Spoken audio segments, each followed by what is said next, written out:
नमस्कार साथियों, सार्थक पहल बदलाव हमसे हैं में पुनः आप लोगों का एक बार स्वागत है।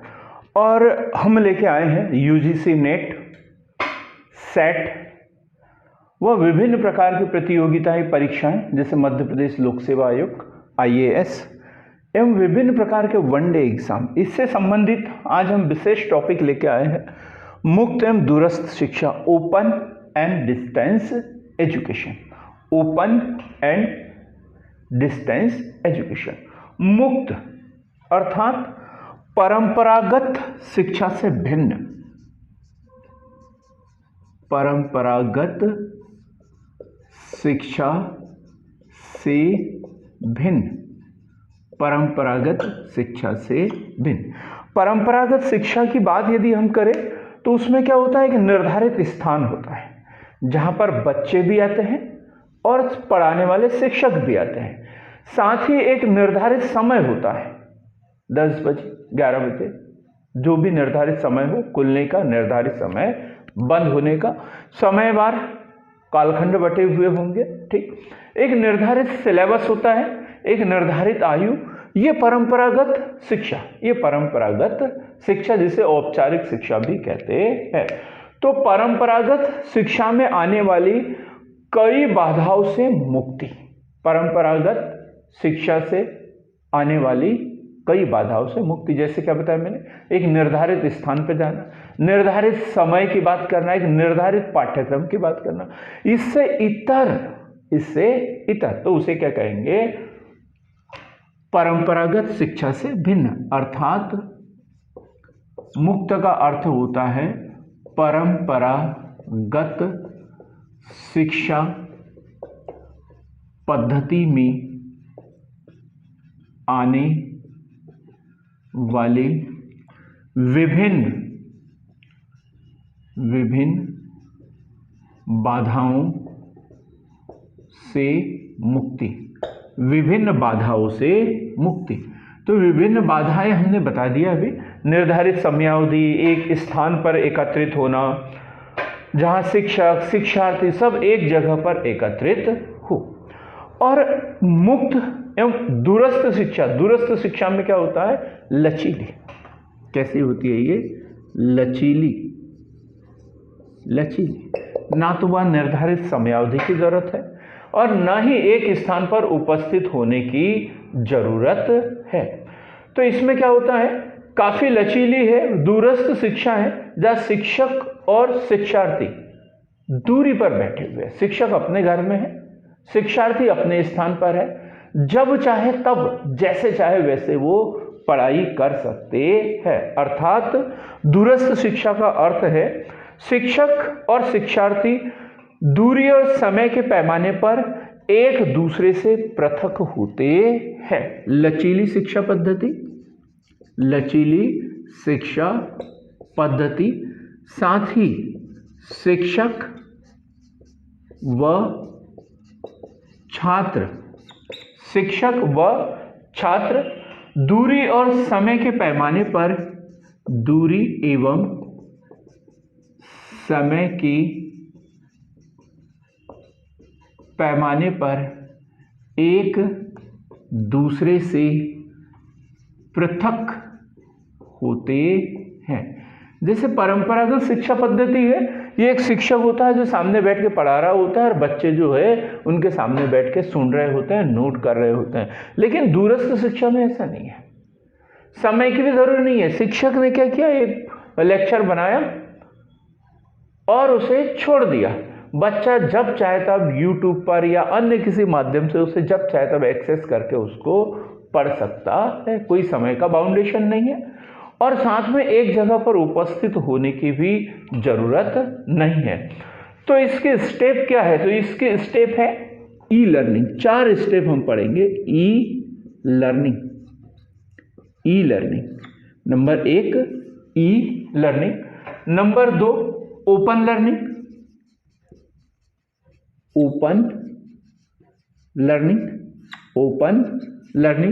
नंबर 3 ओपन लर्निंग, फ्लेक्सिबल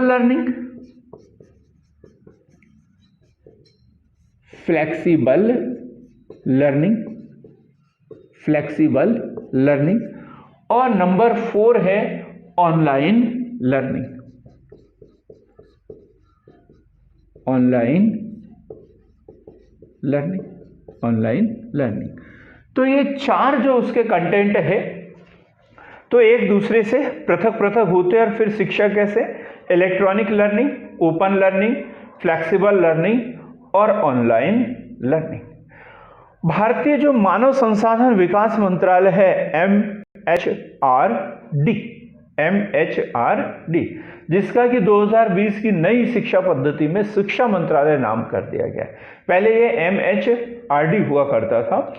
तो इन्होंने सीधा सा बताया एक ऐसी शिक्षण प्रणाली है जिसमें शिक्षकों और शिक्षार्थियों को एक स्थान पर अथवा एक समय पर उपस्थित होने की आवश्यकता नहीं है।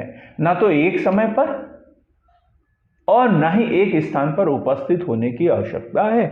जैसे मैं ये वीडियो रिकॉर्ड कर रहा हूँ तो यहाँ मेरे अलावा कोई नहीं है, लेकिन अब एक बार रिकॉर्ड हो जाएगा और इसे मैं अपलोड कर देता हूं तो कोई भी जब चाहे तब, जिस समय चाहे उस समय, जहां चाहे वहां, दिल्ली, मुंबई, इंग्लैंड, अमेरिका, कहीं पर भी, जहां पर भी चाहे तो उसे ओपन करके देख सकते हैं। बिल्कुल एकदम अब शायद क्लियर हो गया होगा कि दूरस्थ शिक्षा क्या है। तो मानव संसाधन विकास मंत्रालय के अनुसार एक ऐसी शिक्षा प्रणाली है जिसमें शिक्षकों और शिक्षार्थियों को किसी एक स्थान पर या एक समय पर उपस्थित होने की आवश्यकता नहीं है।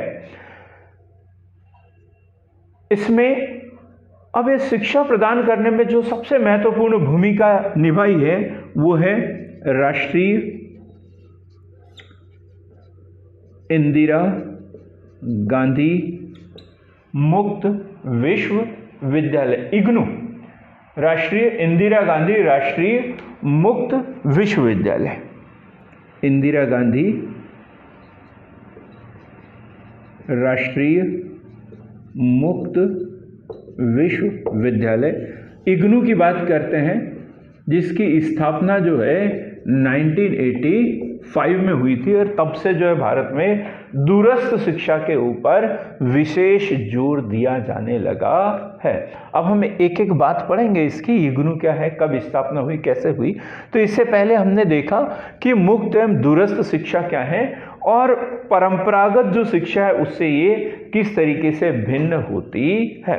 अब दूरस्थ शिक्षा की कुछ और महत्वपूर्ण विशेषताओं के ऊपर हम चर्चा करेंगे कि इसमें किसी संस्थान में जाने की आवश्यकता नहीं है, किसी निश्चित समय पर किसी संस्थान में जाने की आवश्यकता नहीं है।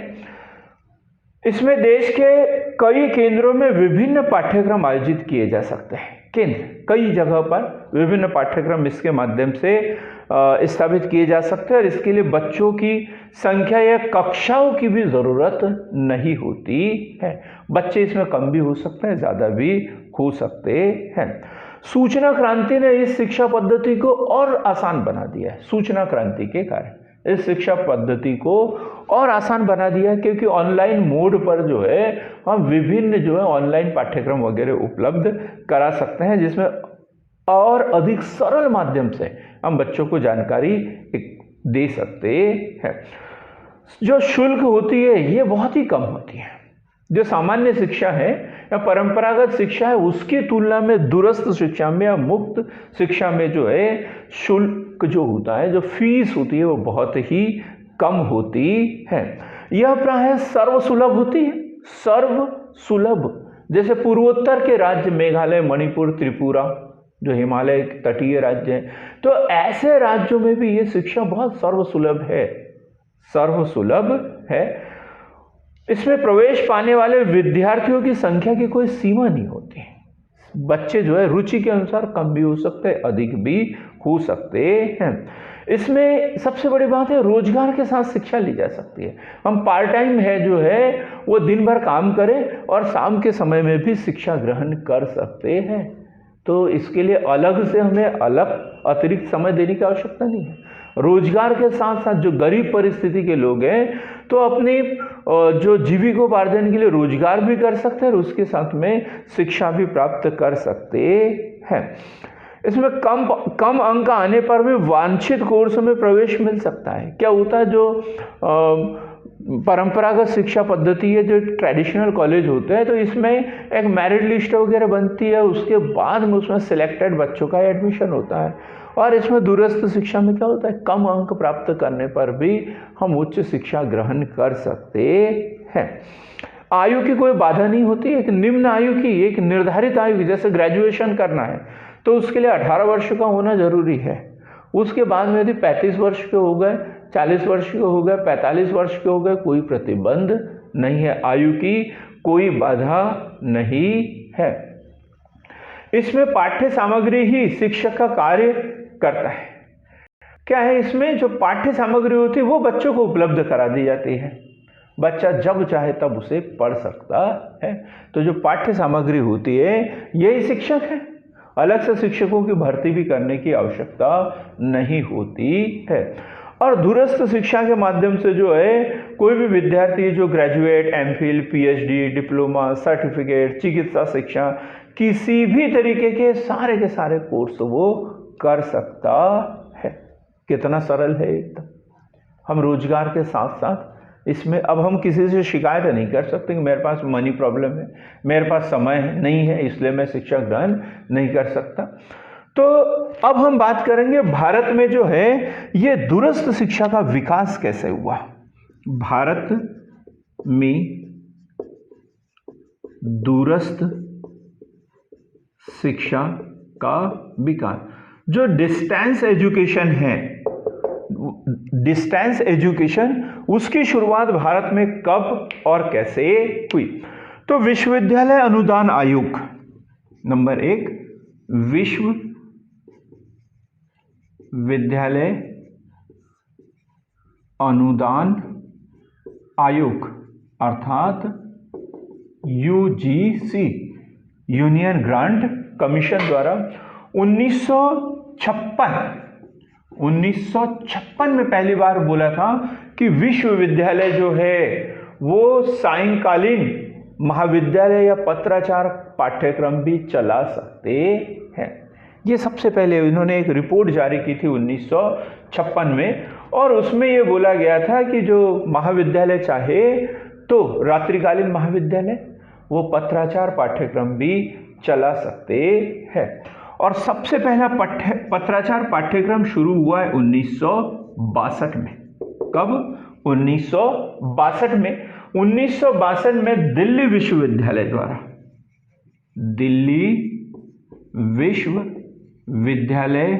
द्वारा पत्राचार पाठ्यक्रम की शुरुआत की थी।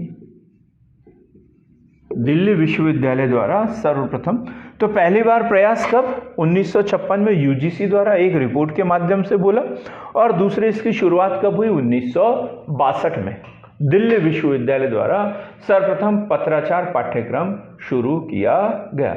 इसके बाद 1968 में पंजाबी विश्वविद्यालय पटियाला व राजस्थान विश्वविद्यालय जयपुर, पंजाबी विश्वविद्यालय पटियाला व राजस्थानी विश्वविद्यालय जयपुर, इन दोनों के द्वारा 1968 में पत्राचार पाठ्यक्रम शुरू किए गए। 1969 में मेरठ और मैसूर, 1969 में मेरठ व मैसूर विश्वविद्यालय द्वारा भी पत्राचार पाठ्यक्रम शुरू किए गए। और इस तरीके से जो है भारत में पत्राचार पाठ्यक्रम शुरू करने वाले विश्वविद्यालयों की संख्या बढ़ते चली गई। सर्वप्रथम निर्देश कब दिए? 1956 में यूजीसी के द्वारा, और इस निर्देशानुसार शुरुआत किसने की? 1962 में दिल्ली विश्वविद्यालय द्वारा। इसी तर्ज पर 1968 में पंजाब विश्वविद्यालय पटियाला व राजस्थान विश्वविद्यालय जयपुर, और 1969 में मेरठ व मैसूर द्वारा भी इसकी शुरुआत कर दी गई। पर इस अवधि में जो विश्वविद्यालय थे वो पर्टिकुलर अलग विश्वविद्यालय नहीं थे, वो एक ही विश्वविद्यालय हुआ करता था, और नियमित वो पत्राचार से दोनों तरीके के कोर्स वो आयोजित कराते थे। अब सर्वप्रथम जो शुरुआत हुई, पहला भारत का सबसे पहला मुक्त विश्वविद्यालय, भारत का पहला मुक्त विश्वविद्यालय, भारत का पहला मुक्त विश्वविद्यालय, और यह है बी आर अंबेडकर मुक्त विश्वविद्यालय हैदराबाद। कौन सा? भारत का पहला मुक्त विश्वविद्यालय बी आर अंबेडकर मुक्त विश्वविद्यालय हैदराबाद 1982। याद रखना है ये, इसमें हम कंफ्यूज हो सकते हैं। तो भारत का पहला मुक्त विश्वविद्यालय बी आर अंबेडकर मुक्त विश्वविद्यालय हैदराबाद, और कब स्थापना हुई इसकी? 1982 में। और उसके बाद में ये वाला इंदिरा गांधी राष्ट्रीय मुक्त विश्वविद्यालय इग्नू, और इग्नू की स्थापना हुई 1985 में, और कहाँ पर है ये? नई दिल्ली में। इग्नू की स्थापना 1985 में, और कहाँ पर? नई दिल्ली में। और ये जो स्थापना थी, इग्नू की जो स्थापना थी, एक मील का पत्थर साबित हुआ, एक मील का पत्थर साबित हुआ। नेशनल ओपन स्कूल एक इसी कड़ी में तीसरी जो महत्वपूर्ण संस्था है, मुक्त राष्ट्रीय मुक्त विद्यालय, राष्ट्रीय मुक्त विद्यालय नेशनल ओपन स्कूल, इसकी स्थापना हुई 1989 में। अब राज्य मुक्त विश्वविद्यालय, इसको भी हम थोड़ा सा पढ़ेंगे। राज्य मुक्त विश्वविद्यालय, अब प्रत्येक राज्य के लिए एक की बात की गई थी, तो राज्य मुक्त विश्वविद्यालय, और ये स्थापना की बात की गई है 1987, राज्य मुक्त विश्वविद्यालय 1987 में। और इसमें क्या है? ये एकल संस्थाएं हैं, एकल संस्थाएं, एकल संस्थाएं, एकल संस्थाएं कैसी? ये सिर्फ और सिर्फ दूरस्थ शिक्षा उपलब्ध कराती है, नियमित कोर्स इनके माध्यम से नहीं दिए जाते हैं। और भारत में वर्तमान में 14 मुक्त विश्वविद्यालय कार्यरत हैं। कितने? 14 मुक्त विश्वविद्यालय कार्यरत है। मुक्त विश्वविद्यालय ऐसे पाठ्यक्रम विकल्प देते हैं जिनमें कोई भी प्रवेशार्थी प्रवेश ले सकता है। बस शर्त क्या है? इनकी आयु का बंधन रहता है, 18 वर्ष की आयु पूर्ण कर ली हो, इसके बाद में कोई औपचारिकता नहीं है। यदि आयु पूर्ण कर ली है तो हम, और यदि जो एंट्रेंस होता है, एक टेस्ट होता है, यदि वो क्वालिफाई कर जाते हैं तो हम स्नातक कोर्स कोई भी कर सकते हैं, बस 18 वर्ष की आयु पूर्ण कर चुकी हो। इसके लिए कोई जो निर्धारित योग्यता है वो कोई मापदंड नहीं है, निर्धारित योग्यता का कोई मापदंड नहीं है, कोई औपचारिक योग्यता का मापदंड नहीं है। इसमें सिर्फ आयु 18 वर्ष की पूरी होना चाहिए। तो वर्तमान में देश में 14 राष्ट्रीय मुक्त विश्वविद्यालय कार्यरत है। तो उसमें जैसे एक तो हमने इसकी चर्चा कर ली, बी आर अंबेडकर मुक्त विश्वविद्यालय हैदराबाद, ठीक। दूसरा हमने ये पढ़ा इंदिरा गांधी, ये इंदिरा गांधी, ये वाला राष्ट्रीय इंदिरा गांधी मुक्त विश्वविद्यालय इग्नू 1985। महावीर मुक्त विश्वविद्यालय, नाम याद रखना है, महावीर मुक्त विश्वविद्यालय कोटा, महावीर मुक्त विश्वविद्यालय कोटा 1987 में स्थापना हुई थी। नालंदा मुक्त विश्वविद्यालय पटना बिहार में, नालंदा मुक्त विश्वविद्यालय पटना बिहार, इसकी स्थापना हुई है 1987। हम उस प्राचीन विश्वविद्यालय की बात नहीं कर रहे, नालंदा महाविहार की बात नहीं कर रहे, जिसकी स्थापना 415 ईस्वी में कुमारगुप्त के द्वारा की गई थी, हम उसकी बात नहीं कर रहे हैं। हम बात कर रहे हैं वर्धमान महावीर मुक्त विश्वविद्यालय कोटा, और इसके बाद नालंदा मुक्त विश्वविद्यालय पटना बिहार 1987। यशवंतराव चव्हाण मुक्त विश्वविद्यालय नासिक, यशवंतराव चव्हाण मुक्त विश्वविद्यालय नासिक, जिसकी स्थापना 1989 में हुई है। फिर है मध्य प्रदेश मुक्त विश्वविद्यालय, भोज मुक्त विश्वविद्यालय भोपाल, ये मध्य प्रदेश में 1991 में स्थापना हुई है। डॉक्टर बाबा साहेब अंबेडकर मुक्त विश्वविद्यालय अहमदाबाद में है। देखो, BR अंबेडकर मुक्त विश्वविद्यालय अलग है और डॉक्टर बाबा साहेब अंबेडकर मुक्त विश्वविद्यालय अहमदाबाद ये अलग है। इसकी स्थापना 1994 में हुई है। कर्नाटक मुक्त विश्वविद्यालय मैसूर, इसकी स्थापना 1996 में हुई है। नेताजी सुभाष मुक्त विश्वविद्यालय कोलकाता में है। उत्तर प्रदेश राजश्री टंडन मुक्त विश्वविद्यालय इलाहाबाद में है। उत्तर प्रदेश राजश्री टंडन मुक्त विश्वविद्यालय इलाहाबाद 1998 में स्थापना हुई है। तमिलनाडु मुक्त विश्वविद्यालय चेन्नई में 2002 में स्थापना हुई है। पंडित सुंदरलाल शर्मा मुक्त विश्वविद्यालय, पंडित सुंदरलाल शर्मा मुक्त विश्वविद्यालय बिलासपुर छत्तीसगढ़ 2005 में इसकी स्थापना हुई है। एक है उत्तरांचल मुक्त विश्वविद्यालय नैनीताल, उत्तरांचल मुक्त विश्वविद्यालय नैनीताल और उत्तरांचल में है, 2005 में इसकी स्थापना हुई है। और कृष्णकांत हैंडिकी राज्य मुक्त विश्वविद्यालय गुवाहाटी, जो असम में है, 2005 में स्थापना हुई है।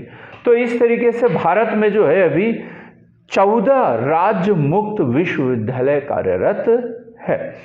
अब हम बात करेंगे इग्नू की। इग्नू, इसे मिटा देता हूं मैं, स्क्रीनशॉट ले लिया होगा आप लोगों ने। इग्नू बड़ा महत्वपूर्ण क्वेश्चन है। MPPSC जो है बार बार इससे संबंधित क्वेश्चन प्री में और मेंस में भी पूछ लेता है।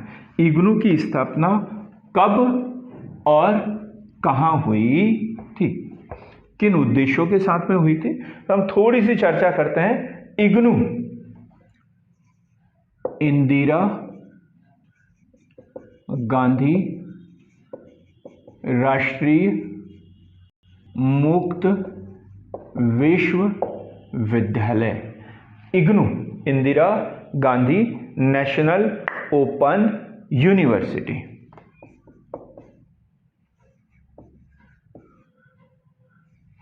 IGNOU Indira Gandhi national open university, और इसकी स्थापना जो हुई है तो ये हुई है सितंबर 1985,